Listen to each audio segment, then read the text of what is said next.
sejarah akuntansi. Sejarah akuntansi di dunia dimulai sejak zaman peradaban awal ketika manusia mulai mencatat transaksi keuangan. Akuntansi berkembang seiring dengan kebutuhan untuk menyimpan catatan kekayaan dan barang pribadi. Sejarah akuntansi di Indonesia dimulai pada 1642. Ketika itu, prinsip akuntansi mulai diterapkan. Sistem akuntansi pertama di Indonesia adalah pembukuan Envion Societate yang berdiri di Jakarta pada 1747. Setelah itu, akuntansi di Indonesia berkembang setelah Undang-Undang Tanah Paksa yang dihapus pada 1870.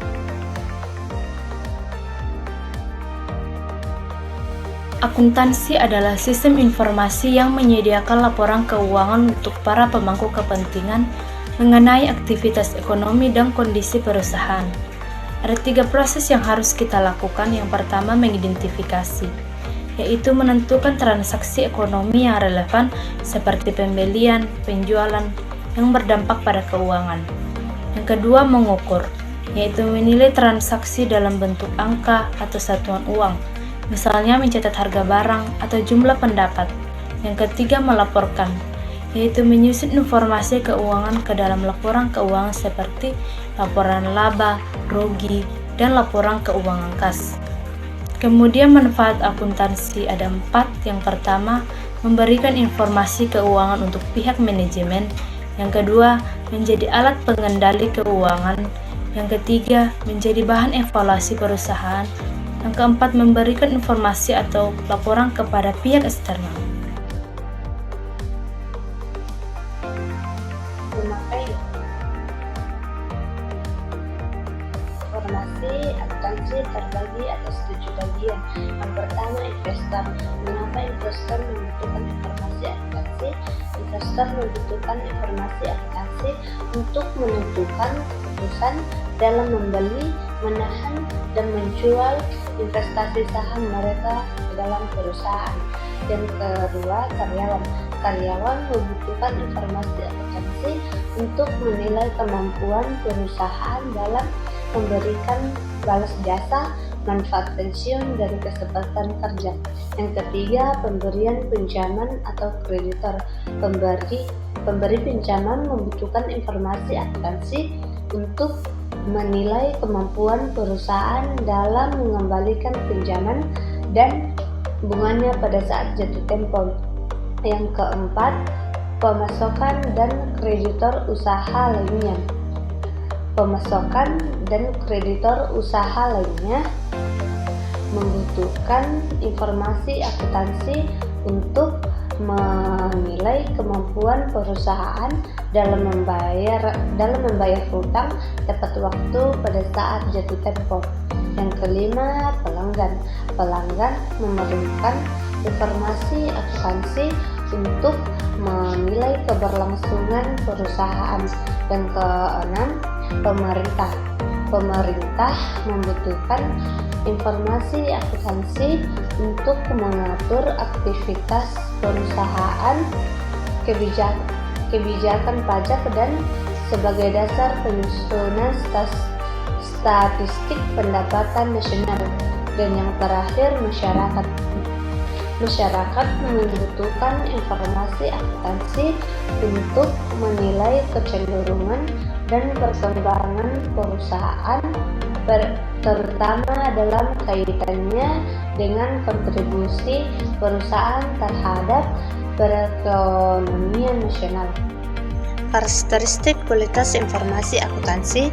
Informasi adalah sekumpulan data yang telah diolah dan disajikan sesuai dengan kebutuhan pemakai. Informasi dapat mempengaruhi seseorang dalam pengambilan keputusan.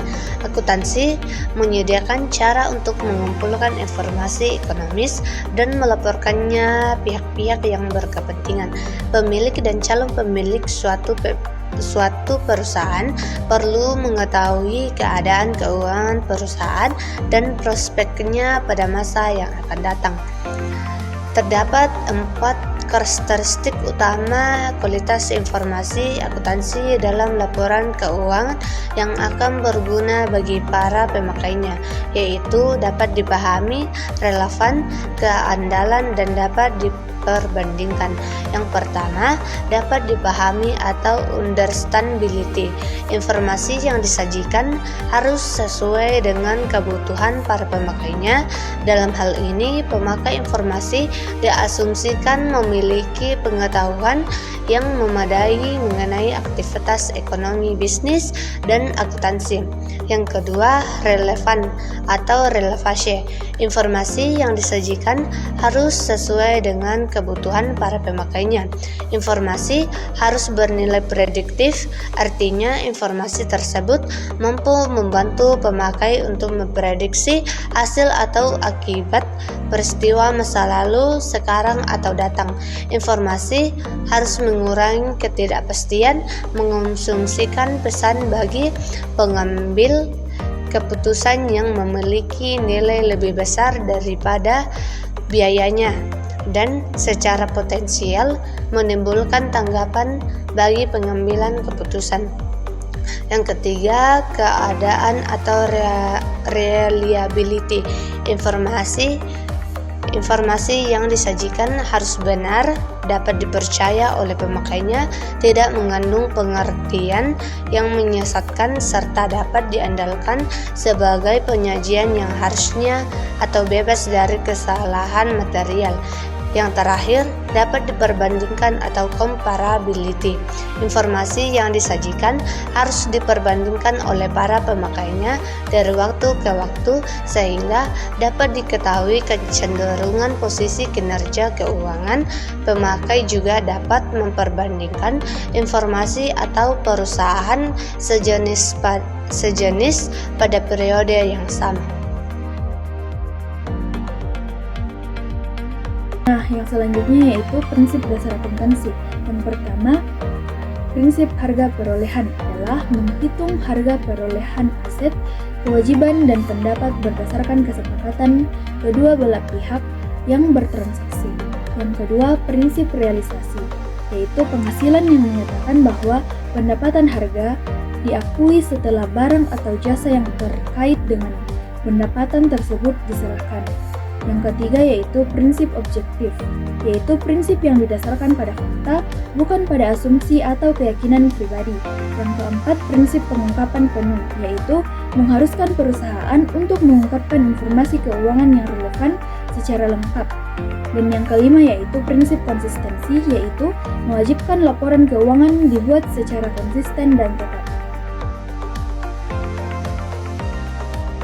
Tentang bidang akuntansi, yaitu yang pertama akuntansi keuangan, mencatat dan melaporkan transaksi keuangan perusahaan untuk memberikan informasi kepada pengguna laporan keuangan.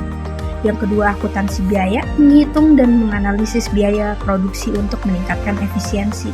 Yang ketiga akuntansi manajemen, membantu manajemen dalam pengambilan keputusan untuk mencapai tujuan perusahaan. Yang keempat akuntansi pemeriksaan, memberikan laporan keuangan untuk memastikan kebenaran dan keakuratan informasi. Yang kelima, akuntansi perpajakan, menghitung dan melaporkan kewajiban pajak perusahaan. Yang keenam, akuntansi internasional, mengelola transaksi keuangan perusahaan yang beroperasi di berbagai negara. Yang ketujuh, akuntansi lembaga nirlaba, merekam transaksi keuangan organisasi yang tidak mencari keuntungan.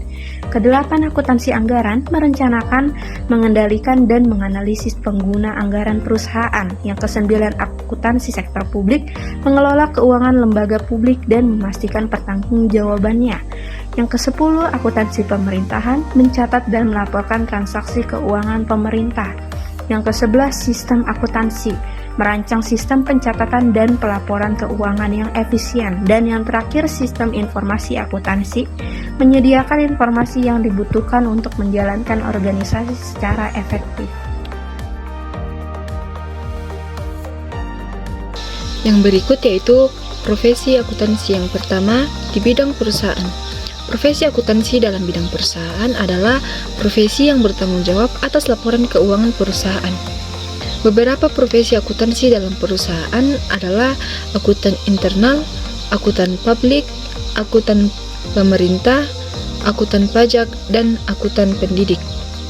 Yang kedua yaitu profesi akuntansi di bidang publik.